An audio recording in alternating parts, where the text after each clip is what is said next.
Okay, so we are recording. We are ready to go. Awesome. Hi, Jennifer. Hello. How are you?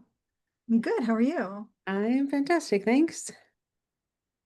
Let me just make sure. Okay, we also have, I just want to make sure I'm looking at the chat correctly so that if anyone has any questions, if anyone here with us has questions, you can put them in the chats and we'll make sure that we uh, see them. Hopefully, if you're here with I, us, I let can us know I in can the keep chat an that eye you on that too. Yeah. can. What's that? I can keep an eye on the chat. And if Michelle, if you would like to join us, you're welcome to Absolutely. join in the conversation as well. Absolutely. All right. Well, thank you so much for being here for this episode of Menopause Support Live. We're here, Jennifer. Jennifer, why don't you tell us about yourself first? So I am a care provider in the menopause support group, just like Eliza is. It's an amazing opportunity for just so much conversation within the group, but sometimes the group can get a little crazy and a little wild. So I am a dietitian and a therapist and a diabetes educator and have about 30 years in the industry. And I'm also in postmenopause myself, so understand menopause from a personal and a professional level. And it's a lot. It can be a lot. So Great. grateful to be here and having this conversation with you, Eliza. Yeah, me too. I'm excited about it. And I also appreciate you sharing that because I don't know why I didn't like make the connection. Like you're a dietitian, yes? Just Yeah. making sure they're right. And you also help people with diabetes. It's interesting. And the reason I say that is because so often, women I talk to, they're having all these struggles and they also have diabetes. And like Mm, that throws a whole other wrench does.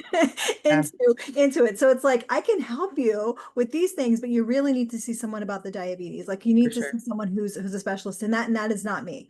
So Yeah. I'm Eliza Riley. I am a holistic health coach and a menopause coaching specialist. And I'm 51 and still perimenopausal. I'm still having Congratulations. please. I know I haven't missed one yet. I keep waiting. I keep thinking maybe this is the month I'm actually spotting right now. So no, not this month. Not this Maybe month. we will see. We will keep our fingers crossed and we will see. Before we dive in, because we do have some wonderful questions to cover today, but before we dive in, I would just like to share a quick note. And I have some notes over here, so this is where I'm going to keep my I'm going to keep looking over here to read the questions. But before we dive in, while Jennifer and I both have experience supporting women through perimenopause and beyond, we are not your personal practitioners. What we share tonight is for educational purposes only and not meant to replace medical advice. Always consult your own healthcare provider before making changes to your routine. Cool? Cool. All Super right. cool. All right, well, let's get into it. So the first question, we actually have a couple of questions from last week that we didn't have time for because we do want to keep this, fairly short, fairly quick, where we get in here, we give you guys some good information, we answer your questions, and then we get back on with our day. Mhm. So us as well as you guys. So one of the questions from Stephanie, I apologize. Let me just go back to that real quick. I am more organized today than I was last week. It's a work in progress. Every week we get better and better, right, There we Eliza? go. Exactly. So Stephanie shared that she has been taking 250 milligrams of compounded progesterone, which was prescribed by a functional health provider, and she's feeling good on it. She still produces estrogen, so estrogen wasn't prescribed. But at a recent appointment with a provider at MIDI, and I don't know what MIDI is, but maybe you guys do, she was told that the dose was too high, the dose of progesterone was too high, and that she should be on estrogen 2 for balance. She does not have hot flashes or symptoms suggesting that she's low in estrogen, and now she's confused. Her original appointment with MIDI was actually just to get testosterone cream, but then she got all this other advice. So what do you think, Jennifer? So I'm going to leave this one to you primarily, but I am going to say that MIDI is an online provider for hormone therapy. So I think that there's many women in the group that have been able to get some relief from using that service and some other online services, just because I know in my particular area, there's not a lot of providers that are very comfortable with hormone therapy. So it's finding that person that you're the right fit with and also feels confident in, what they can do. So um, doctors have to know a lot of things about a lot of things, and sometimes hormone therapy is not the thing. So, Absolutely. I do think that what Stephanie shared with us is such a great example of how conflicting advice can leave us doubting what's Yeah. actually working for our body. And Mhm. the truth is that progesterone and estrogen don't always need to be taken together, especially if your body is still producing estrogen, which many women continue to do well into perimenopause and even into menopause. The idea that estrogen must balance progesterone often comes from outdated thinking. In reality, most women in perimenopause and early menopause, as I mentioned, are dealing with too little progesterone relative to estrogen. Like that's an important component. Like you may be making progesterone and maybe making estrogen, but the balance is not there. So you'll need more progesterone to bring you up to the balances with that estrogen better. So giving progesterone alone, especially when it's well tolerated, and like if you're taking it and you don't feel good, well maybe that's not the answer for you. But when you're taking it and you're feeling good, then it's showing that it is restoring the balance without needing to add more estrogen. And 250 milligrams is actually a therapeutic dose. It's often used for women struggling with sleep, anxiety, or any of those estrogen dominant symptoms. Um, the biggest thing for me is that piece where she shared that she's feeling good. You know, she's taking the progesterone and she feels good. Because Mhm. for me, that's the most important key. Like you can go in and get testing, and if your testing shows that any of your levels are off, but you feel good, I think that that's the more important piece. I Sure. think that we have to remember symptoms are data. Mhm. Yeah. And I think so many times we don't trust our own bodies because we Yeah. get so much conflicting information from whether it's online or friends and family or, some providers or whoever it might be. And it's just like, but we lose that ability or we kind of ignore that the amazing ability that our body has to speak to us.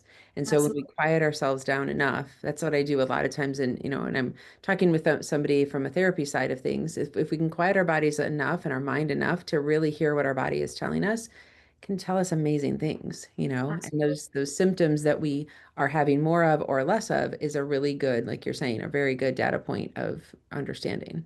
Absolutely. And that's why it's so important too, I think, to be journaling, Mhm. to be keeping notes, because I was just share, and this is not menopause related, but I'm gonna share a quick story with you guys. There was a friend of mine who she was having a really, really bad tooth pain. She couldn't afford to go to the dentist and she didn't have insurance. And so she's like, what can I do to make the pain stop hurt, not be so bad until I can get to the dentist? And I said, have you tried oil pulling? And she's like, well, what is that? So I told her and she started doing it. And I saw her again about a month later. And I was like, how is your tooth doing? And she's like, oh, it's fine. It's not bothering me at all. And I'm like, oh, so the oil pulling works. She goes, oh, I stopped doing that. It wasn't doing anything. I'm like, well, what do you think was the cause? Right. Yeah, okay. But that's my point is we're so quick to forget. Yeah. Yeah. I'm feeling Yeah. better, but I don't know why. Right.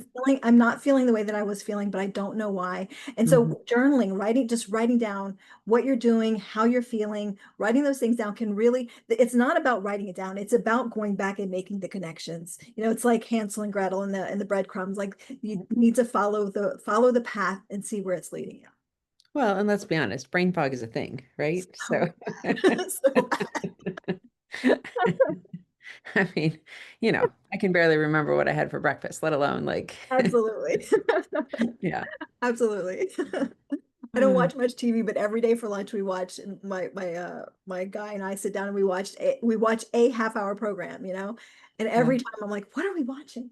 Like, we've been watching it for 2 weeks. What are we watching? I don't even know. Right. Yeah, write it down. Yes, absolutely. Okay, so the next question, if you're ready to move on, Sure. Jennifer. Yeah. Okay. So Elena, let me find I have the name over here. Let me write it down. Elena asked, how long, and it's funny, I see this question so often. I'm sure you do too, Jennifer. How long Mhm. does it take to feel better after you start taking hormone therapy? Hmm. And again, I think that's very individualized to the person, but also how aware of the symptoms are you of what your body is experiencing prior to and then once you start. And to your point, as your friend, we start to feel better, we start to sleep better, and we're like, oh, my sleep is getting better. But we don't necessarily associate that with the HRT. And we don't, or my cravings are better, and we don't necessarily associate that. And I see a lot of women talking in the group about, I feel horrible after I start hormone therapy, or I feel great after I start hormone therapy. But if we're not keeping track and keeping records and writing some of this stuff down so that we can see the pattern of those symptoms, maybe we started to exercise a little bit more, so we slept a little bit better. Maybe we stopped eating, drinking coffee after a certain time of the day. Maybe that helped contribute to it. But unless we're actually keeping those records, we don't really know. And so to my answer to that question is it's very individualized. There's no black and white to you're going to feel 24 hours after you start, you're going to feel this way. Unfortunately, fortunately and unfortunately, we're all unique. And Yeah, so when we try and put all menopausal women in a box and say hormone replacement therapy will have this response for you, I think that's really unfair to the individual person that we're talking to, but also it clouds our thinking of like, well, I don't feel better after 24 hours, so there must be something wrong with me. absolutely. It's very, very individualized on the person. So it's a conversation that I would encourage women to have with their providers and whoever prescribed it, and just, get some kind of guidelines of maybe what they've seen in the past. But even that can't be precise because everybody's different. Exactly. That was exactly my thoughts on it, is that there's so many pieces of the Mhm. puzzle that contribute to the answer. Like it Yeah. is our bodies are unique. Mhm. Also it depends, and again, I don't think that this gets talked about enough, but it depends on what hormones you're taking and the form that you're taking them in, Sure. topical versus sublingual versus oral. Like there's so many different ways that you're getting them into your body. Also, I think it depends on how depleted you are in those hormones before you start taking Right.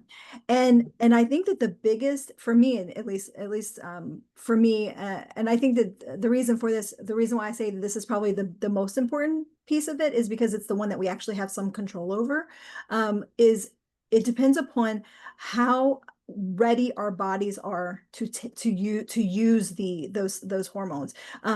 We if you're not also addressing root issues like your blood sugar, your stress, your inflammation, your gut health, your liver, your adrenals, like if you're not also addressing all of those root things that are going to either open up and allow your body to utilize the hormones properly or not, like that says a lot about whether or not you're going to start feeling better right away, or maybe not at all. Like so Mhm. many women come into the group and say, I started to take I did the HRT and I didn't feel any better. But Mhm. then that's when you have to get into, well, how's your gut health? How is your liver health? How's your adrenal health? Like you have to look at all these things because whether you are making the hormones or adding them to your body, if your body doesn't know what to do with them, it's not going to make a difference. It's not going to make you feel better. Right. Yeah. Yeah.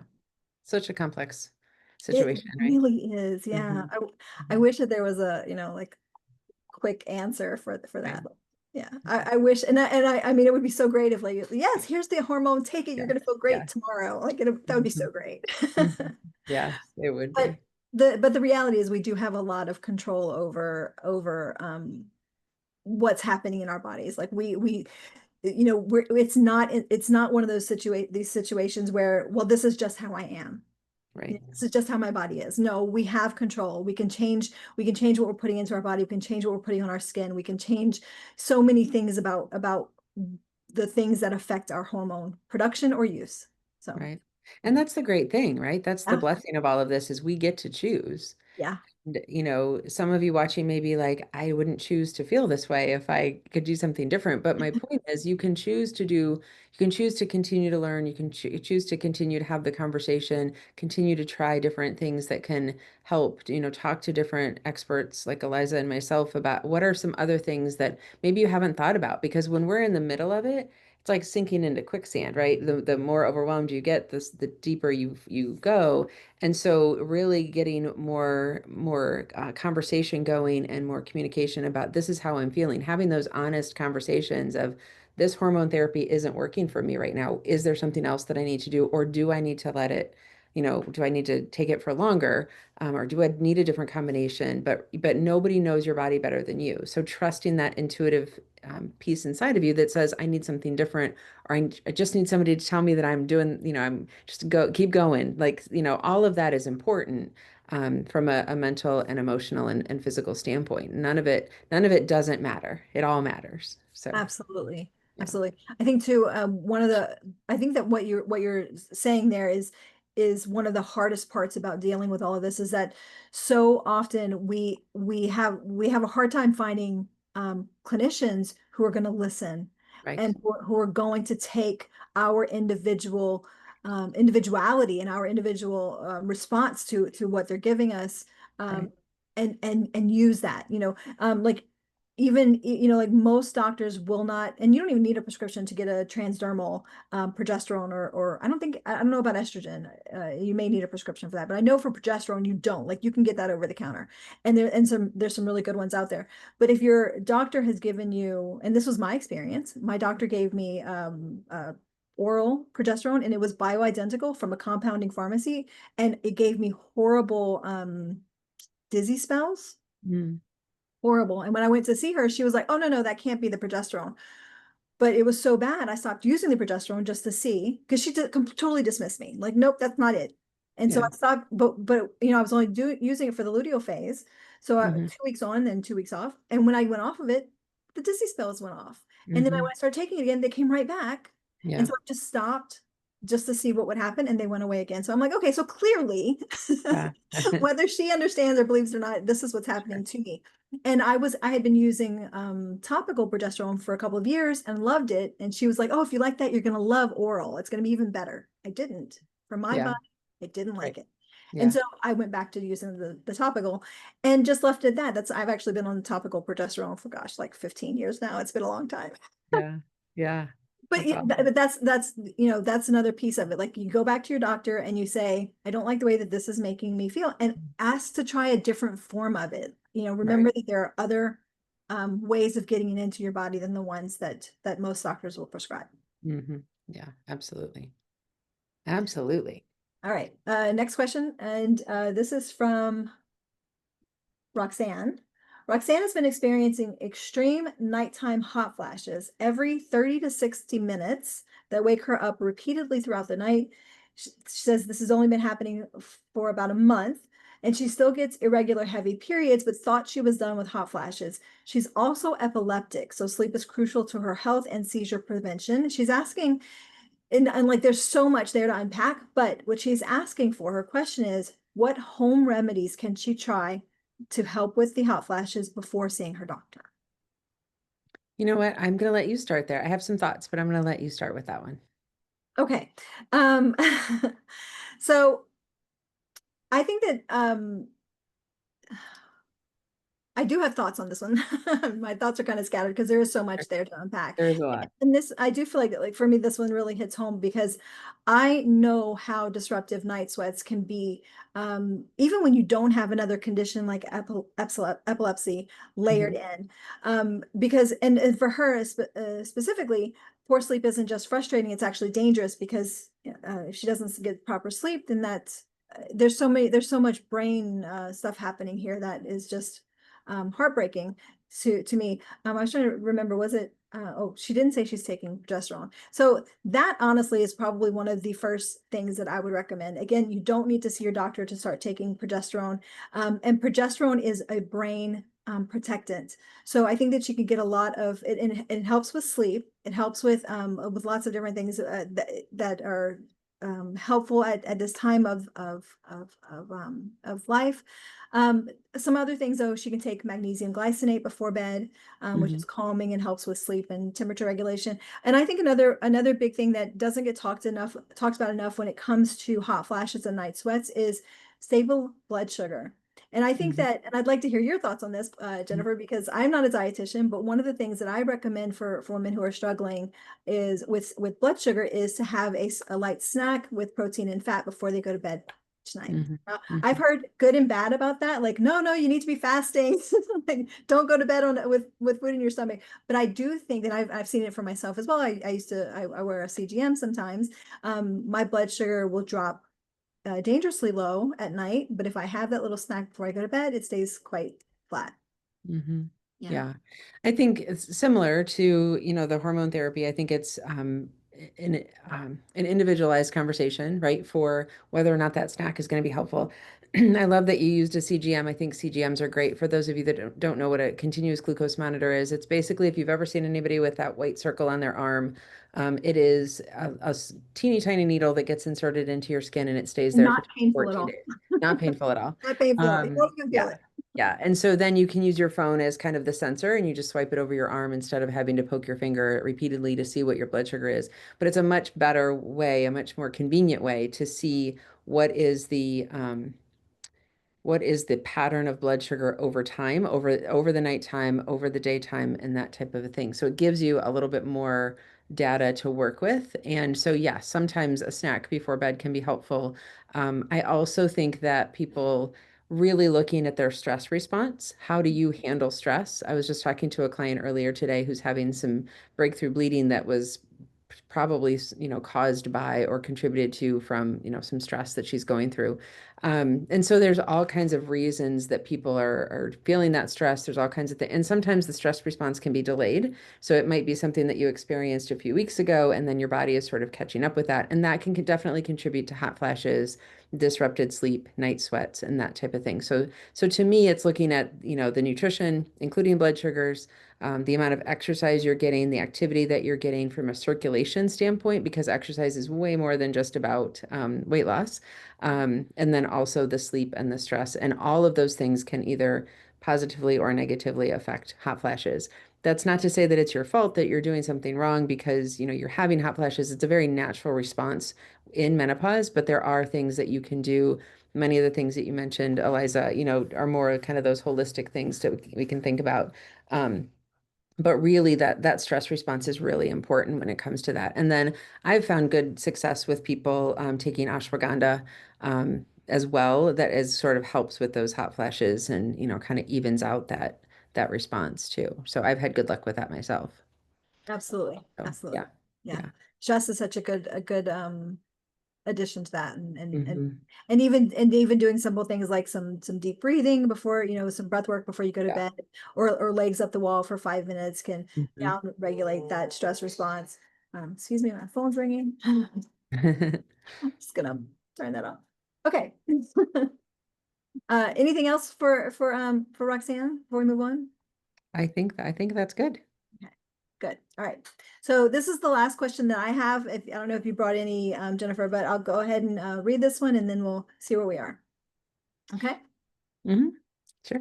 So Marla is 65. She had a full hysterectomy at 24. She has been on and off hormone therapy through the years, but she stopped in 2020. Recently, she's had bouts of night sweats again. Her doctor does not think that she should go back on HRT due to her age, but she's concerned about long-term effects like tendon or collagen loss from low estrogen. And she wants to know if continuing HRT is a good idea for her overall health.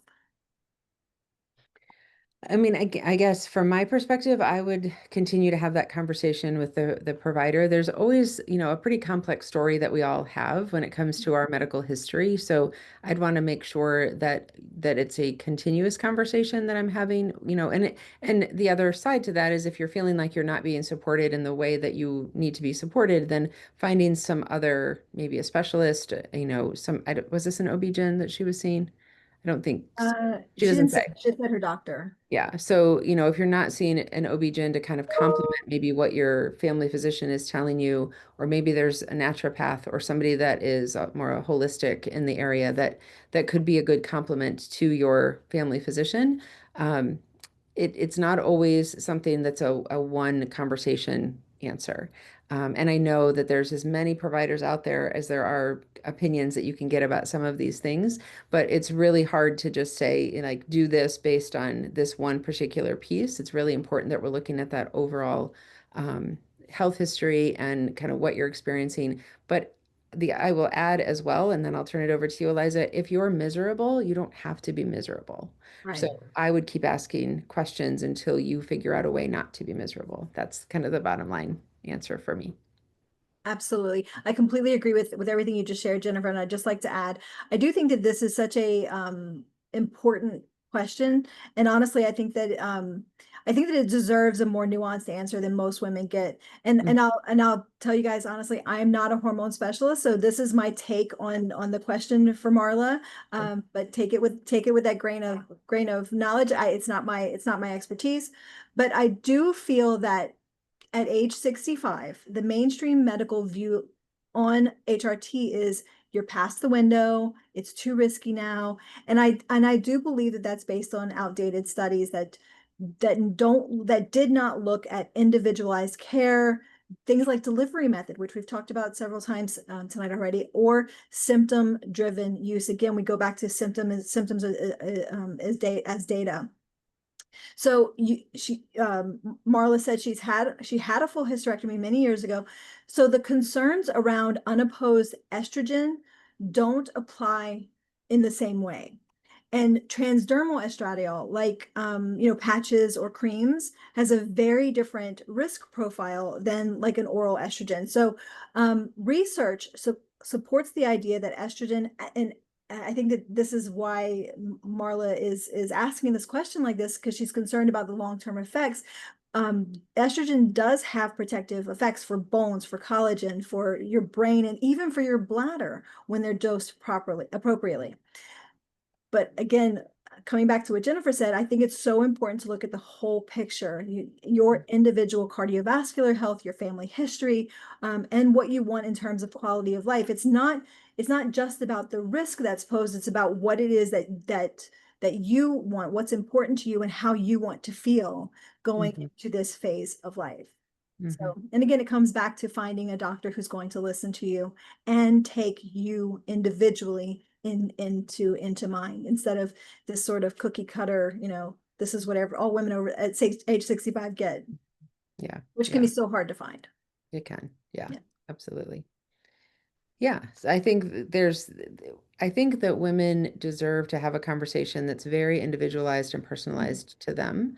Yeah. And the more we can advocate for ourselves, the more we can keep seeking out that information, the more readily available it's going to be because we have the internet where we can share ideas. And, we would have never met if it wasn't for the internet. So, Probably not. continuing to seek answers, to be our own best advocates and really think outside the box with some of these things. I mean, we didn't live as long as we are living now. We didn't have some of these health issues because we just weren't alive this long. So the nice thing is we get the opportunity to have a nice long life. And so that means we need to, really understand what's best for our bodies at this stage, not what used to work or, what they studied 20 years ago. Like the research is, becoming more and more evident. And I believe that it's more useful than maybe it used to be. I think that there's a lot of women who are seeking answers, and I think that the answers are coming, but it's takes time, and so we're going to continue to learn and grow as we kind of peel back all the onion layers that is menopause for sure. Absolutely. And I think that's less about, and no, I'm not going to argue with you, Jennifer, but but I don't think it's so much that we're not living as long as we used to, but I think we live very differently than our Sure. ancestors did. Good You know, point. Yeah. Yeah, for sure. we don't we're not out in the garden, gathering our own food. We're not out hunting. Our guys are not out hunting. There's so many toxins and crap that is in our soil and in our air and in our water that our ancestors didn't have to deal with. Yeah. And so Sure. there's just so many things that are so different. I mean, even just the fact that our ancestors spent much more time outside in fresh Mm. air, in the Yeah. sunlight, with their feet in the ground. Like we lost that. I mean, even something as simple as putting rubber on the bottom of our shoes, our health outcomes dramatically decreased just with that change. It's such a minor. It seems like such a minor thing, and so something that should have been good for us, but actually caused a lot of health because we disconnected ourselves from the earth. Yeah. So there's so many things that make this transition more difficult for us than it was for not future, hopefully not for future generations, but for past generations. Sure. Hopefully we learn enough that they don't have to struggle so much. But Right. but yeah, there's so many things that have made it harder for us, and that means that it just means that we have to be even more vigilant Mm-hmm. with our own health. Mm-hmm. And to another thing that you said, Jennifer, I'm like, one of the we for me personally, I can only speak for myself, but I do a lot of what I do when it comes to educating women so that you are armed with the knowledge that you can take back to your doctor and say, hey, what about this? Yeah. And just let them have that conversation with you. And Yeah. and if your doctor is not willing to listen to you, then Mm-hmm. that's a red flag that you may not be in the right space. Mm-hmm. 100%. Yeah. Absolutely. All Well, what a right. great conversation. Yeah, I enjoyed it very much. Yeah. Yeah. And we are a little past 6:30, but or 6:30 here, 7:30 for you. Time zones are a thing. Yes. But we'll So, go ahead and say good night. Go ahead. well, I just want to invite anybody that is watching live or the replay. If you have questions, our goal with these lives is really to answer your questions that are in the group. So please continue to post the questions. If you have something that you want us to answer, it would be awesome if you tagged either Eliza or myself or both of us, so that we are sure that we don't miss it, because man, does that group move quickly some days, and sometimes of the day. So if there's a question you have, we're happy to either answer it ourselves, or if it's something that maybe we, want to put out to the other care providers, we can certainly do that as well. But we are here to help you. We're here to guide you and empower you with the information, like Eliza said, that so that you can live your best life and go back to your provider, ask questions, all of that kind of stuff. But we're here for you guys. So Absolutely. Yeah. Thank you guys so much for being here with us. Thank you for listening. If you're listening to the replay, we'd love to hear what you thought of the session tonight. And again, we'd love to hear your questions so that we have something to talk about. yes, very important. Have a great night, everyone, and we will see you next time. Bye, Bye-bye. everyone.